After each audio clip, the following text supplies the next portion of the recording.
नमस्कार दोस्तों, क्या आप अपने मन पर नियंत्रण पाने की खोज में हैं? इस वीडियो में हम आपके लिए लाए हैं बुद्ध के चमत्कारिक रहस्य और शक्तिशाली तकनीकें जो आपके दिमाग की शक्तियों को बढ़ाने में मदद करेगी। मानसिक शांति और एकाग्रता की प्रक्रिया में गहराई में जाने वाले इस वीडियो में आपको सरल लेकिन प्रभावी तरीके बताए जाएंगे। जाने मन को कैसे नियंत्रण में रखा जाए और जीवन में वास्तविक बदलाव लाइए। कहते हैं कि मन इतना चंचल होता है कि यदि वह नियंत्रण में न रहे तो व्यक्ति अशांत महसूस करने लगता है। यह अशांति मन में एक पल में आने वाले सैकड़ों सवालों के कारण होती है और यह अशांति तब तक बनी रहती है जब तक कि व्यक्ति को मन में चल रहे सवालों का जवाब नहीं मिल जाता। ऐसे में तो यही लगता है कि मन को शांत रखना बेहद जरूरी है, लेकिन सवाल यह उठता है कि आखिर हम मन को शांत कैसे रख सकते हैं। गौतम बुद्ध के मुताबिक मन को शांत रखने के लिए उसे समझना जरूरी है। इस वीडियो में हम आपको बता रहे हैं गौतम बुद्ध के बताए हुए तरीके जिससे मन को समझना आसान होगा और हम उस पर कंट्रोल करने का प्रयास कर सकते हैं। अतीत पर न दे ध्यान। भगवान बुद्ध कहते हैं कि इंसान को न सिर्फ अतीत की बातों पर पछतावा करना चाहिए बल्कि भविष्य की भी चिंता नहीं करनी चाहिए। इंसान को हमेशा वर्तमान में जीना चाहिए। जब आप वर्तमान में रहकर जिएंगे तो आपका मन कभी अस्थिर नहीं होगा। खुद पर रखे भरोसा। भगवान बुद्ध के मुताबिक इंसान को खुद पर भरोसा रखना चाहिए। अगर अपने ऊपर भरोसा है तो आप हर वो काम कर सकेंगे जिसे आपने करने के लिए ठाना है। आत्मविश्वास से आप लक्ष्य को बड़ी आसानी से हासिल कर सकते हैं। क्रोध न करें। भगवान बुद्ध के मुताबिक इंसान को क्रोध से बचना चाहिए। क्रोध में मनुष्य गलत काम कर देता है। साथ ही क्रोध आपको गलत निर्णय लेने पर मजबूर कर सकता है। ऐसे में उन्होंने कहा है कि मनुष्य को क्रोध त्याग देना चाहिए और शांति से सोच समझकर काम करना चाहिए। माफ करना सीखे। भगवान बुद्ध कहते हैं कि इंसान को माफ करना आना चाहिए। माफ करने से कोई भी मनुष्य छोटा नहीं होता है। इससे मनुष्य के मन में व्याप्त नकारात्मक भावनाएं दूर हो जाती है। जरूरत से ज्यादा की चाहत। जरूरत से ज्यादा की चाहत इंसान को पागल बना देती है। इससे मनुष्य का मन शांत नहीं रहता। ऐसे में हमारे पास जो है उसी में संतुष्ट रहना चाहिए। उससे ज्यादा की चाहत रखनी चाहिए लेकिन उसे हासिल करने के लिए पागल नहीं होना चाहिए।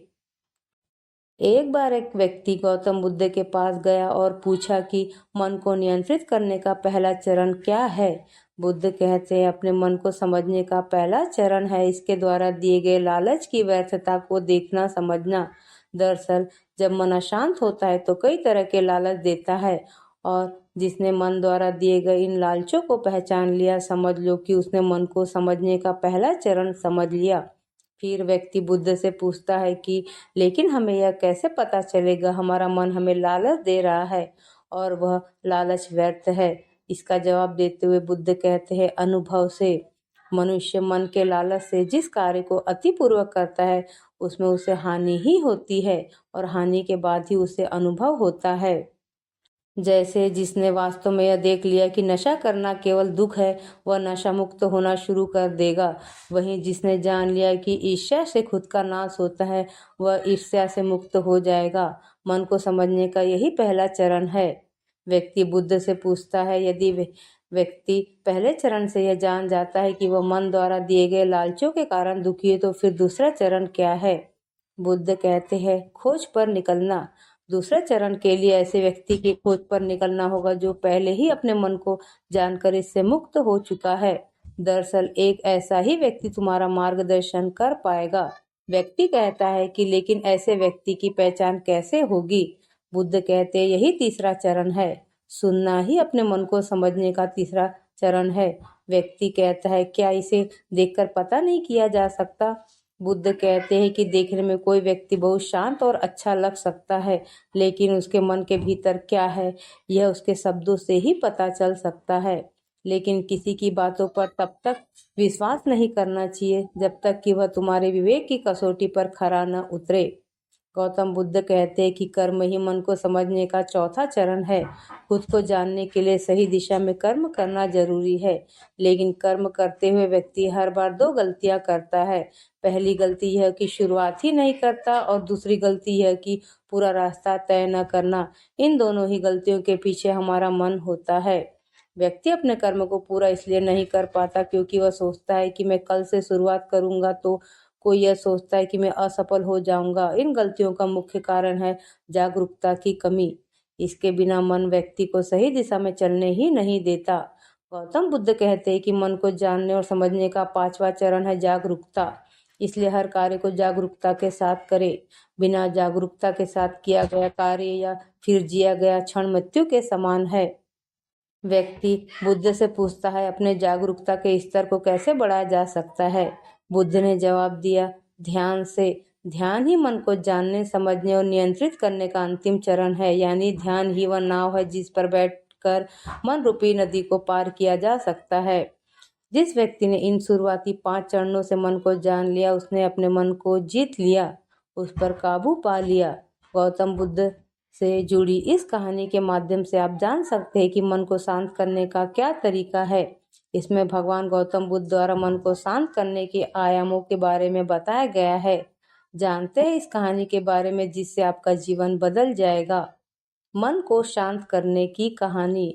एक बार एक लड़का गौतम बुद्ध के पास जाकर कहता है, मेरे जीवन में बहुत अशांति है, कृपा करके आप मेरा मार्गदर्शन कीजिए जिससे कि इस अशांति से छुटकारा पा सकूं। गौतम बुद्ध लड़के से जीवन की अशांति का कारण पूछते हैं। लड़का उत्तर देता है, अत्यधिक विचारों के कारण मेरे भीतर बहुत सारे विचार आते हैं जिससे मेरा मन अशांत रहता है। बुद्ध मुस्कुराते हुए कहते हैं, ऊपर आकाश की ओर देखो और बताओ कि तुम्हें सूर्य दिख रहा है। लड़का ऊपर देखता और कहता है, धूप दिख रहा है। बुद्ध उससे पूछते हैं कि अगर तुम लगातार धूप में खड़े रहोगे तब क्या होगा? वह कहता है, मुझे अत्यधिक गर्मी लगेगी और शरीर में बेचैनी होगी। बुद्ध लड़के से कहती कि अगर धूप में खड़े रहने से तुम्हें गर्मी लगती है तो इसमें दोष किसका है, सूर्य के ताप का या तुम्हारा? लड़का कुछ सोचने के बाद कहता है, इसका जवाब आप ही बताइए। बुद्ध कहते हैं, सूर्य का काम है ताप देना और ताप का काम है गर्मी लगना। ऐसे में तो दोष तुम्हारा ही है कि तुम धूप में जाकर खड़े हुए जिससे कि तुम्हें गर्मी लगी। तुम्हें अगर शीतलता चाहिए तो तुम्हें छांव में रहना होगा। ठीक इसी तरह चंचल मन का भी स्वभाव होता है विचारों और भावनाओं को जागृत करना। विचार क्षण भर के लिए होते हैं, लेकिन विचार से पैदा हुई भावनाएं देर तक टिकी रहती है। लेकिन यह तुम्हें निर्णय लेना है कि तुम्हें विचार और भावनाओं के साथ चलना है या अलग दिशा बनानी है। बुद्ध कहते हैं, मन को शांत करने के लिए तन के आयाम पर काम करना सबसे आसान तरीका है। शरीर के स्तर पर हमारी कर्मेंद्रियां और ज्ञानेंद्रियां है। कर्मेंद्रियां कर्म और ज्ञानेंद्रियां ज्ञान से जुड़ी होती है। इससे हम अपनी संवेदनशीलता को बढ़ा सकते हैं। यानी हम जो भी काम करें उसे आनंद के साथ करें। मन के आयाम से हटकर तन के आयाम पर जाने से ही तुम्हारा चित्त शांत होगा। ऐसा करने से तुम मन के आयाम से हटकर शरीर के आयाम पर आ जाओगे। ठीक उसी तरह जैसे तुम धूप से हटकर छांव में आ सकते हो।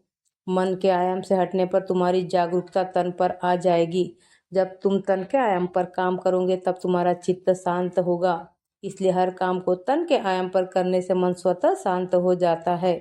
अपने मन के विचार और भावनाओं को नहीं बल्कि सुरों को सुनो। लड़का बुद्ध से कहता है, अपने भीतर के सुर को कैसे सुने? बुद्ध कहते हैं, किसी शांत स्थान पर रहकर जहाँ शांति हो तब अपनी आंखें बंद करो और मन के भीतर चल रहे शोर से हटकर भीतर के सुर को सुनने की कोशिश करो। सुर निरंतर चलता रहता है, लेकिन बाहर के शोर के कारण तुम अपने मन के भीतर चल रहे सुर को नहीं सुन पाते हो। जब तुम अपने दोनों कानों को अपने हाथों से बंद कर दोगे तभी मन के सुर को सुन पाओगे। इस तरह तुम मन की अशांति से दूर हो जाओगे और तुम्हारा मन शांत हो जाएगा। अगर आपको इस वीडियो से कुछ सीखने को मिला है तो चैनल को लाइक और सब्सक्राइब करना न भूले।